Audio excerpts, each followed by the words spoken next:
नमस्कार, मैं हूं अंकुर और आप देख रहे हैं सत्यहिंदी.com। सत्य हिंदी की एंड्रॉइड ऐप डाउनलोड करने के लिए आप सब इसके वीडियो के डिस्क्रिप्शन में जाइए, वहां पे आपको एक लिंक मिलेगा जहां से आप ऐप डाउनलोड कर सकते हैं।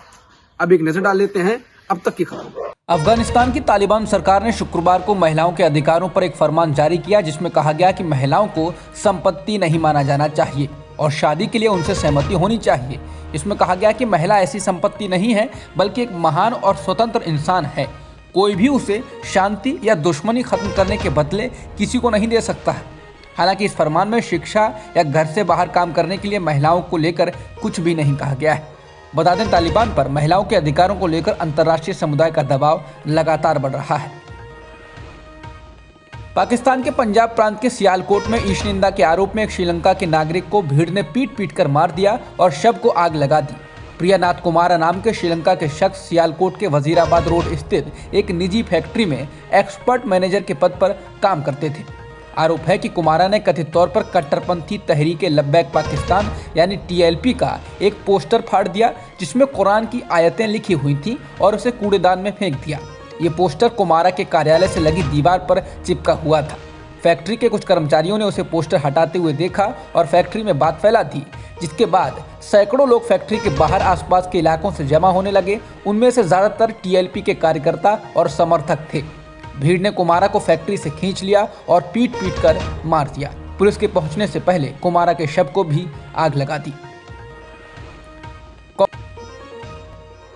कांग्रेस पर प्रशांत किशोर के हमले के बाद अब कांग्रेस के वरिष्ठ नेता सलमान खुर्शीद ने प्रशांत किशोर पर पलटवार किया है और कहा कि राजनीति केवल चुनाव जीतने के बारे में ही नहीं है। सलमान खुर्शीद ने कहा कि पीके की लोकतंत्र पर उत्सुकता है। वो कांग्रेस कार्यकर्ताओं की लोकतांत्रिक पसंद पर सवाल उठाने के लिए देवत्व का इस्तेमाल करते हैं। राजनीति के बारे में कॉपी बुक ज्ञान मानव आचरण को प्रभावित नहीं करता है। राजनीति केवल चुनाव जीतने के बारे में नहीं है। उन्होंने कहा कि पीके के लिए सबक देवत्व विश्वास के बारे में है, लोकतंत्र विश्वास के बारे में है। अन्य लोग लोकतांत्रिक पसंद के लिए स्क्रिप्ट नहीं लिख सकते हैं। अगर लोकतांत्रिक विकल्प समझ में नहीं आता है तो स्कूल वापस जाएं और नए सिरे से शुरू करें। शायद आस्था और विश्वास को अलग अलग करना भाजपा को जवाब देगा।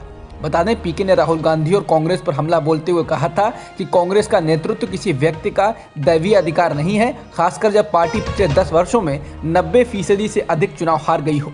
विपक्षी नेतृत्व को लोकतांत्रिक तरीके से तय करने दें।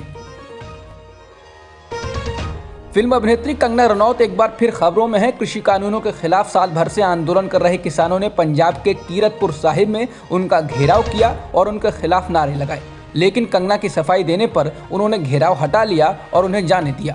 खबरों के मुताबिक कंगना रनौत जब इस इलाके से जा रही थी तो प्रदर्शनकारियों ने उनकी गाड़ी को घेर लिया, उनके खिलाफ नारेबाजी की और उनसे माफी मांगने को कहा।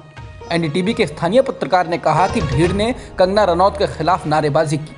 कंगना गाड़ी से बाहर आई और वहां मौजूद महिला प्रदर्शनकारियों से कहा कि उन्होंने पहले जो कहा था वो शाहीन बाग के आंदोलनकारियों के लिए था, किसानों के नहीं। इसके बाद वो गाड़ी में बैठ गईं और लोगों ने उन्हें जाने दिया। बता दें, कंगना ने किसानों को खालिस्तानी, आतंकवादी और सिखों के बारे में काफ़ी अभद्र भाषा का इस्तेमाल किया था, जिसके बाद से ही उनके खिलाफ किसानों में रोष है। एनडीटीवी के स्थानीय पत्रकार से अलग कंगना रनौत ने इंस्टाग्राम पर कहा कि किसानों ने उनके साथ गाली गलौज की और उन्हें जान से मारने की धमकी भी दी। उन्होंने इंस्टाग्राम स्टोरीज में इसके आगे कहा, खुलेआम लोगों को पीट कर मार दिया जाता है। यदि मेरे साथ सुरक्षाकर्मी नहीं होते तो मेरा भी यही हाल होता। उन्होंने इसके आगे कहा, यहाँ की स्थिति अविश्वसनीय है। क्या मैं राजनेता हूँ? मेरे साथ ऐसा क्यों किया जा रहा है? हालांकि टेलीविजन चैनल पर जो वीडियो दिखाया गया है उसमें कंगना रनौत लोगों से बात करते हुई, हंसती हुई, खुश और हाथ हिलाती हुई दिख रही हैं। ये वीडियो देखने से ऐसा नहीं लगता है कि लोगों ने उन्हें जान से मारने की धमकी दी होगी। किसान आंदोलन में जान गंवाने वाले किसानों को मुआवजे की मांग को लेकर आज कांग्रेस नेता राहुल गांधी ने प्रेस कॉन्फ्रेंस कर सरकार को कटघरे में खड़ा किया। राहुल ने कहा कि सरकार ने संसद में कहा है कि जान गंवाने वाले किसानों का आंकड़ा सरकार के पास नहीं है, इसलिए वो किसानों के पीड़ित परिजनों को मुआवजा नहीं दे सकते। राहुल ने कहा कि इसलिए हमने थोड़ा काम किया है। राहुल ने कहा कि पंजाब सरकार के पास 403 नाम हैं, उनको हमने 5 लाख रुपए का मुआवजा दिया है और 152 लोगों को हमने नौकरी दी है। राहुल ने कहा कि 700 में से 500 की तो हमारे पास पूरी सूची है, बाकी जो बचे हैं वो भी पब्लिक रिकॉर्ड से हमारे पास हैं, उनको सरकार वेरीफाई करके उनको मुआवजा दे दे। राहुल ने कहा कि सरकार के पास कोरोना से मरने वालों के भी आंकड़े नहीं हैं, किसानों के भी आंकड़े नहीं हैं। राहुल ने कहा कि आप थोड़ा सा भी मुआवजा इनको नहीं देना चाहते हैं। राहुल गांधी ने कहा कि जो 2-3 बड़े उद्योगपति सरकार के अपने हैं उनके लिए वो कुछ भी कर देते हैं, लेकिन जब किसान और गरीबों को जरूरत होती है तो सरकार कहती है ये तो है ही नहीं। राहुल ने कहा कि पीएम ने खुद कहा है और माफ़ी मांगी है। माफ़ी क्यों मांगी? क्योंकि उन्होंने गलत कानून लागू करने की कोशिश की, उसके कारण 700 लोग मारे गए। तो आप एक और कहते हैं कि मैं माफ़ी मांग रहा हूं और दूसरी तरफ कहते हैं कि ये 700 लोग हैं ही नहीं। राहुल ने कहा कि पीएम को इस तरह का व्यवहार नहीं करना चाहिए, ये बहुत ही असंवेदनशील है। राहुल बोले, आप इतने असंवेदनशील हैं कि आप पीड़ित किसानों के परिवारों के दर्द को ही नहीं समझ सकते हैं। पश्चिम बंगाल की मुख्यमंत्री ममता बनर्जी पर हमलावर रहने वाले बंगाल के राज्यपाल जगदीप धनखड़ ने शुक्रवार को एजेंडा आज तक में तृणमूल कांग्रेस के शासन पर जमकर हमला बोला। राज्यपाल धनखड़ ने कहा कि बंगाल में स्थिति ऐसी है, ये लोकतंत्र के लिए गैस चैम्बर जैसा है।